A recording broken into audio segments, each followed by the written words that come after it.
지지난주에 이어서 요셉이라는 인물 강해를 계속 이어가려고 합니다. 오늘은 요셉의 생애를 통해서 두 가지를 좀 나누려고 합니다. 짧게 하겠습니다. 두 가지 바로 들어갑니다. 첫째, 읽어보겠습니다. 시작. 축복은 목적이 아니라 수단이다라는 겁니다. 우리가 알지만 요셉이 하루아침에 엄청난 축복을 받았습니다. 그간의 모든 고생과 억울함을 다 보상받고도 남을 만큼의 성공과 축복을 거두었죠. 진짜 자고 일어났더니 유명해졌다 이런 말처럼 진짜 자고 일어났더니 그냥 하루아침에 뭐 좀 신앙적 표현은 하지만 팔자가 바뀌었습니다. 창세기 41장 41절부터 43절 보겠습니다. 제가 있습니다. 바로가 또 요셉에게 이르되 내가 너를 애굽 온 땅의 총리가 되게 하노라.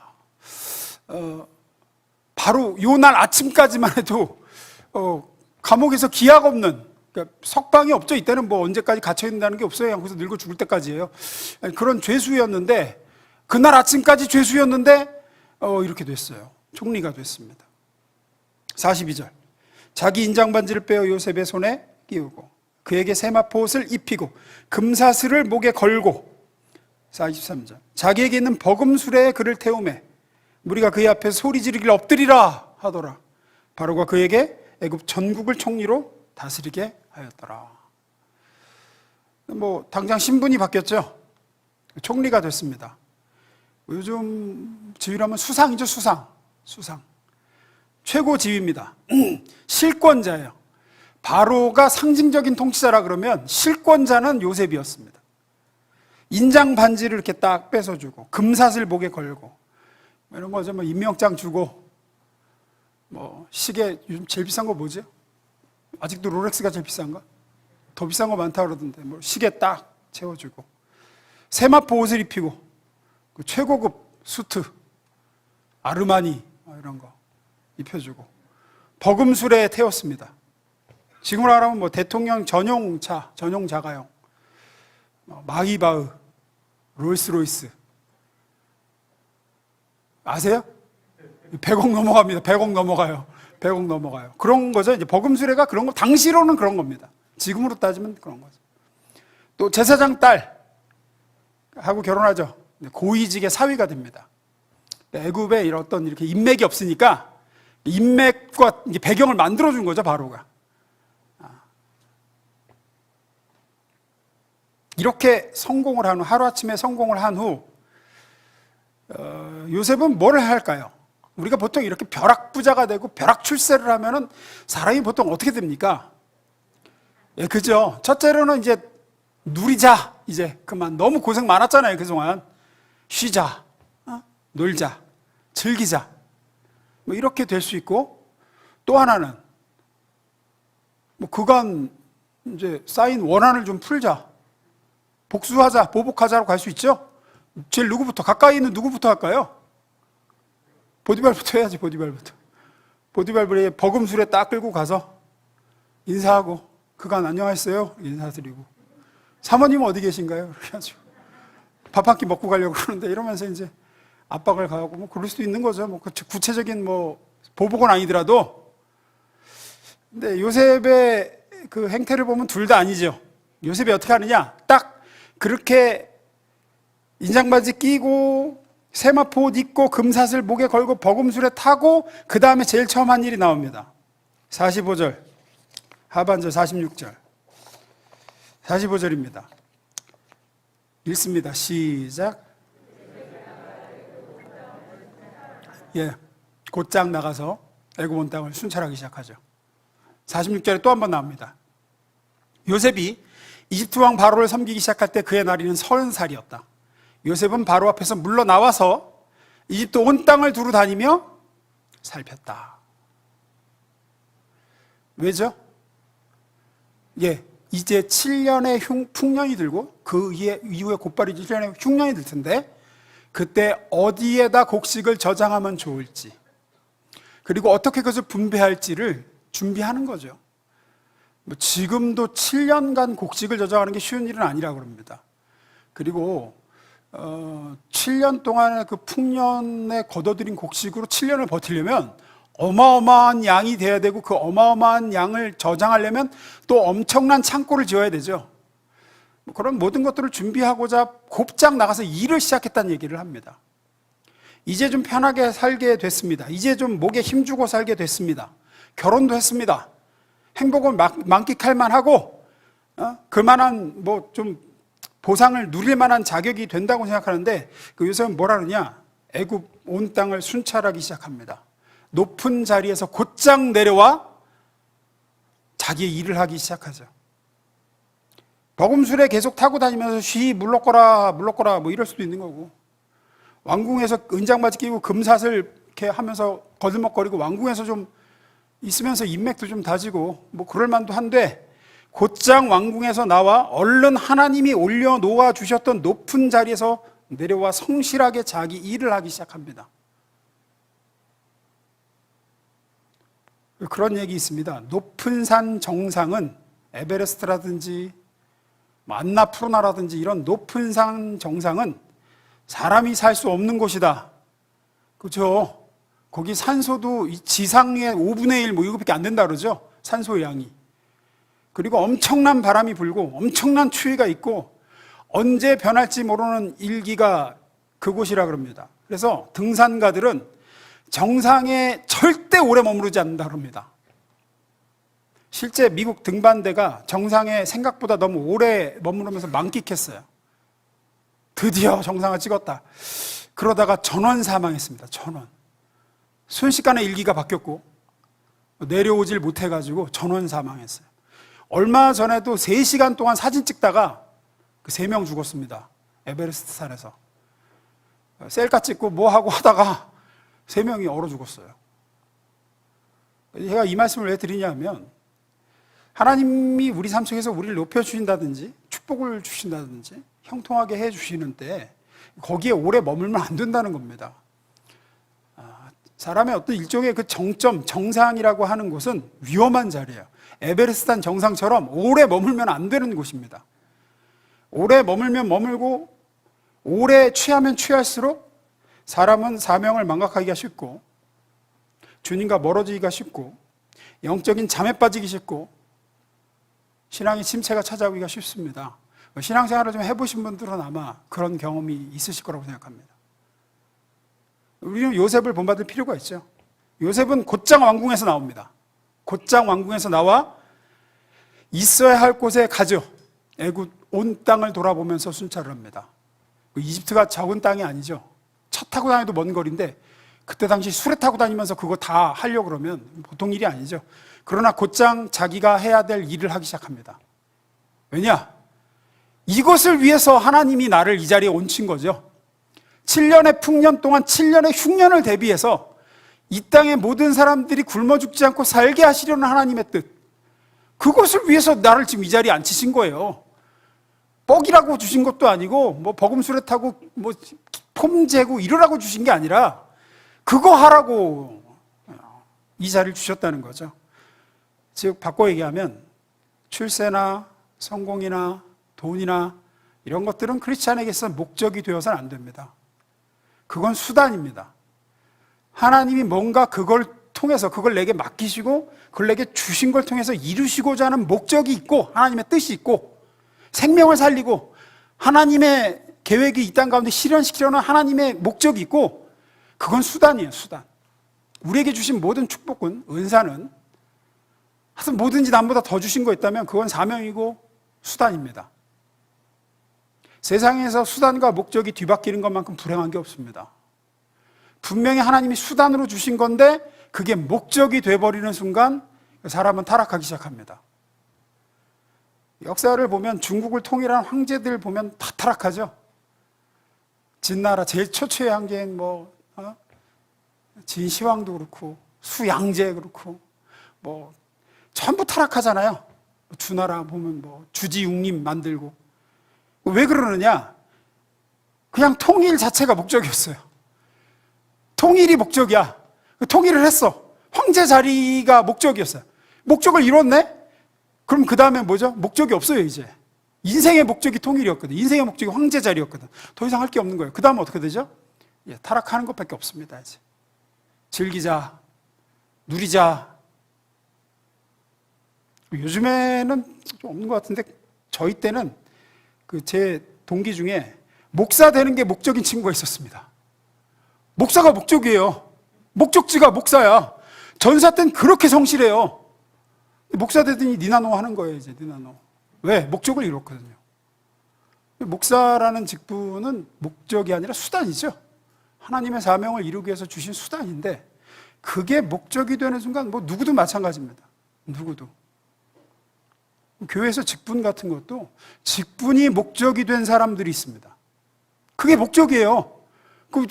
되면은 더 충성하고 잘할 것 같죠? 아니요. 그런 분들은 절대 되면 안 됩니다. 직분 자체가 목적이 되면은 직분을 얻는 순간 이상이 시작합니다. 어쩔 수가 없어요, 인간은. 모든 마찬가지예요. 지난주에 이제 고3 애들 데리고 다녀왔는데 대학이나 뭐 취업이나 뭐 이런 것들은 다 수단이에요, 수단. 대학에 입학하는 게 목적이 아니라 대학에 입학해서 하나님의 사람으로 준비되기 위한 과정이고 수단이라고요. 더 높은 곳에 목적이 있죠. 취업도 마찬가지고 돈도 마찬가지고. 요셉은 그 모든 건 수단이었습니다. 총리가 되고 권세를 누리고 세마포 옷을 입고 버금수를 타고 그건 다 하나님이 주신 수단이었습니다.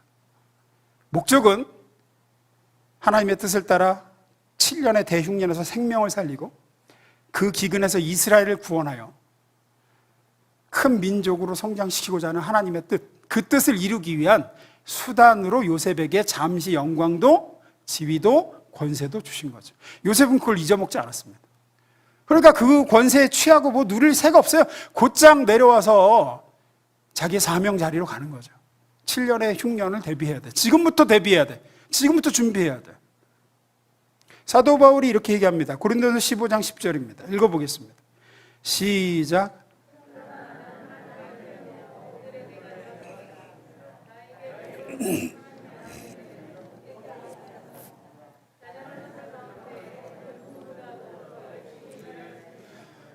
우리가 주목해 볼 만한 사도 바울의 고백입니다. 자기가 은혜로 오늘의 내가 됐대요. 그래서 나에게 베풀어 주신 하나님의 은혜가 헛되지 않았대요.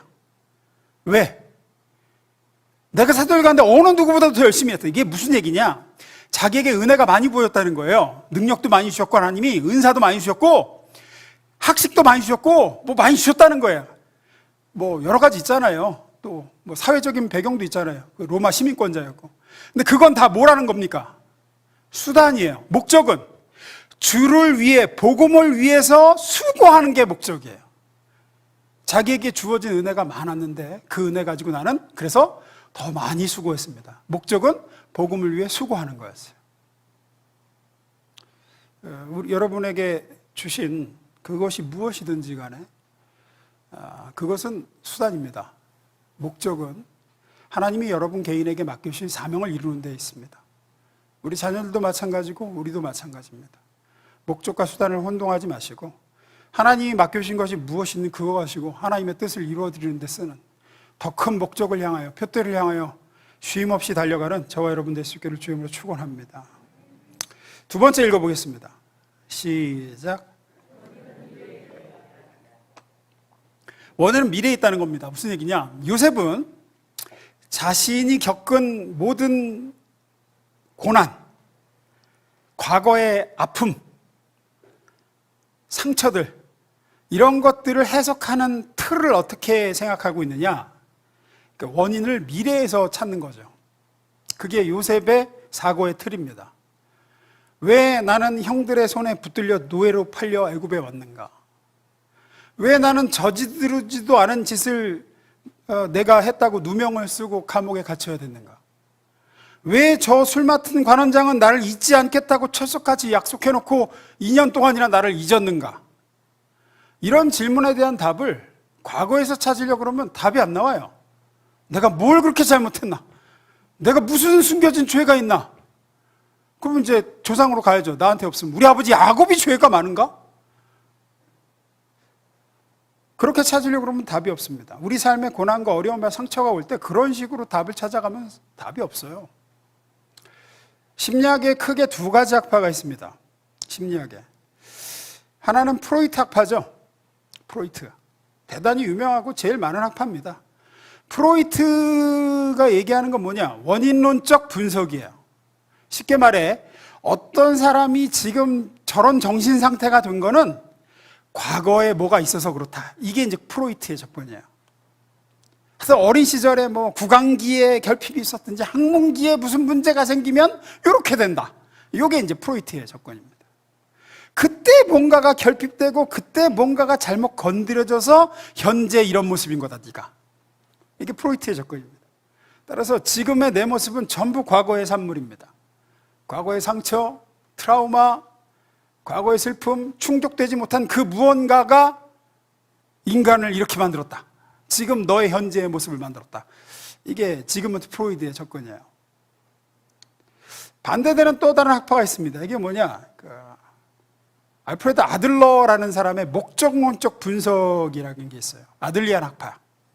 이건 반대입니다. 사람은 과거에 의해서 현재의 모습이 되는 게 아니다.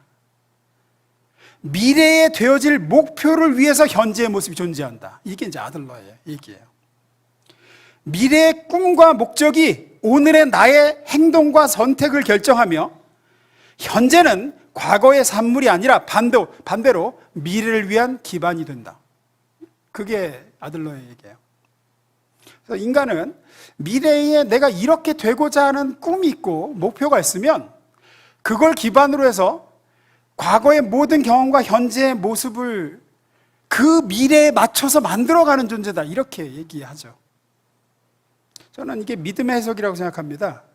그래서 이 아들러를 많은 심리학자들이 학자가 아니라 이거 종교인 취급하는 경우가 많습니다.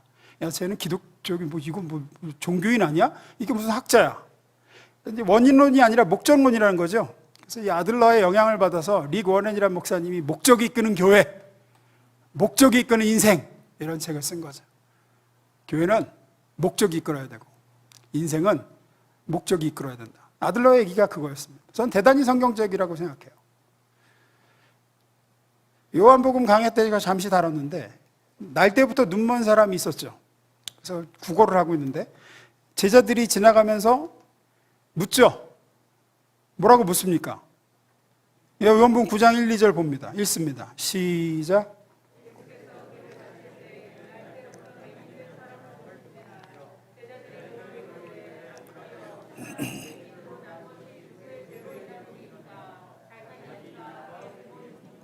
네, 전부 프로이트의 입장이죠. 원인은 과거에 있지 않습니까?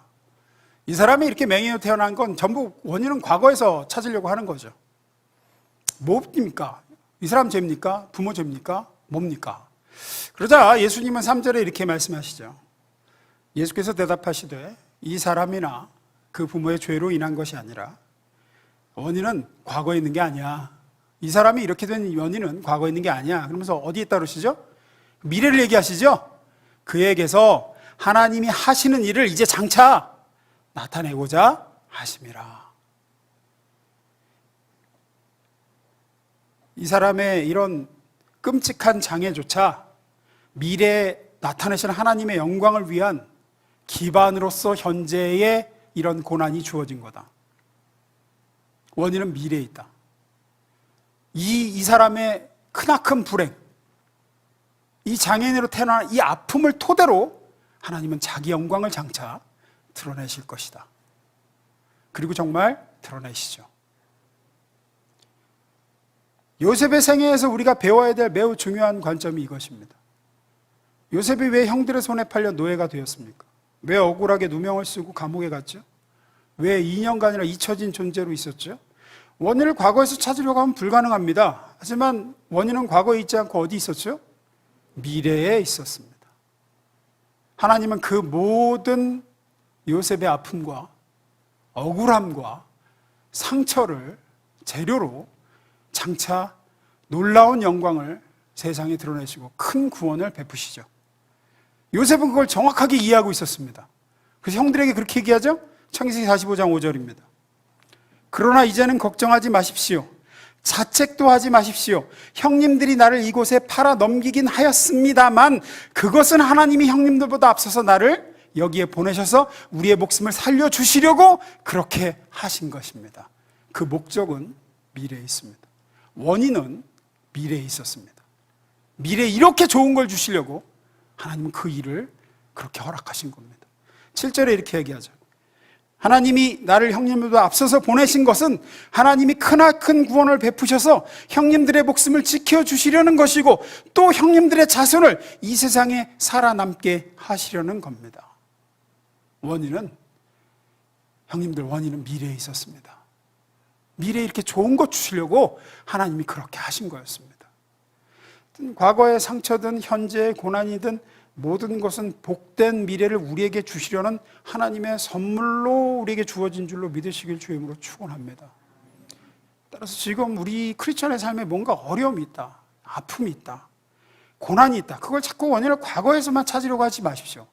그건 성경이 이야기하는 바가 아니에요. 원인은 미래에 있습니다. 하나님은 지금의 고난과 우리의 슬픔, 여러분의 아픔을 재료로 장차 장래에 좋은 것을 주시려고 그러시는 거예요. 요셉처럼.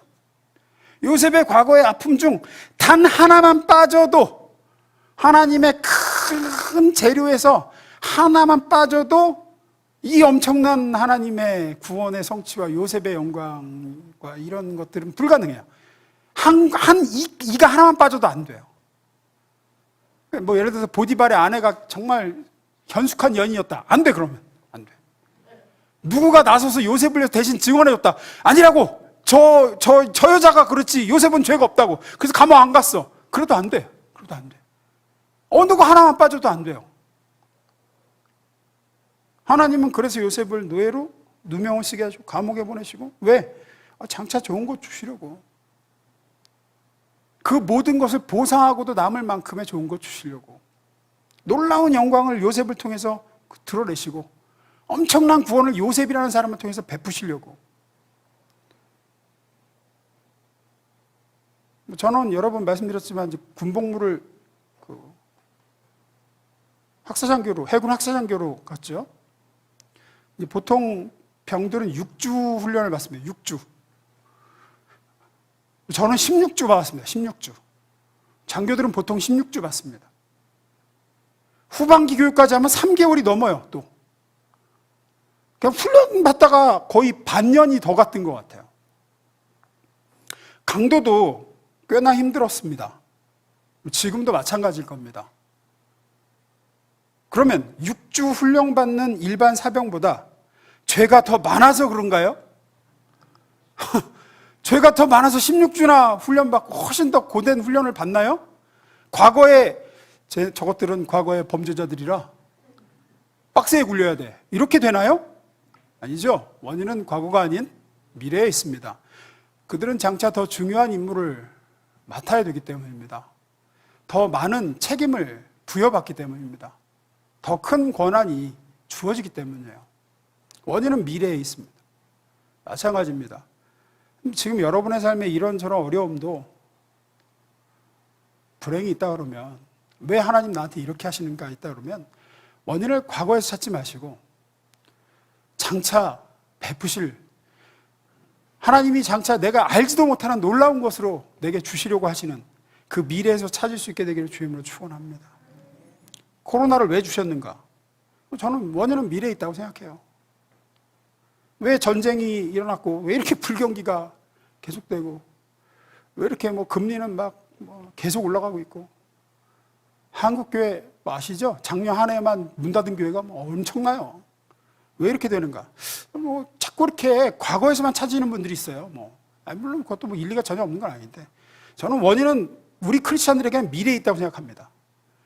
성경에 분명히 약속하고 있잖아요. 하나님을 사랑하는 자, 곧 그 뜻대로 부르심을 입은 자들, 즉 예수 그리스도의 십자가 대속의 은총을 입은 자들, 그래서 하나님의 사랑받는 아들이 딸이 된 자들에게는 모든 것이 합력하여, 하여튼 코로나건 우크라이나 러시아 전쟁이건 불경기건 그 모든 것이 다 합력하여 선을 이루는 줄로 믿습니다. 선이 뭡니까? 미래에 장차 주실 하나님의 은혜입니다. 미래에 주실 선물입니다. 이것을 믿고 장차 주실 은혜와 선물과 복을 기대하며 다들 찡그릴 때 믿음으로 웃는, 믿음으로 기뻐하고 이렇게 된 원인은 미래에 있어. 지금은 모르지만 미래에 있어. 요셉도 그랬거든. 요셉도 그랬어. 내게도 그렇게 하실 거야. 그런 설레어 할 줄 아는 그런 수준의 신앙인 될 수 있기를 주임으로 축원합니다. 기도하겠습니다.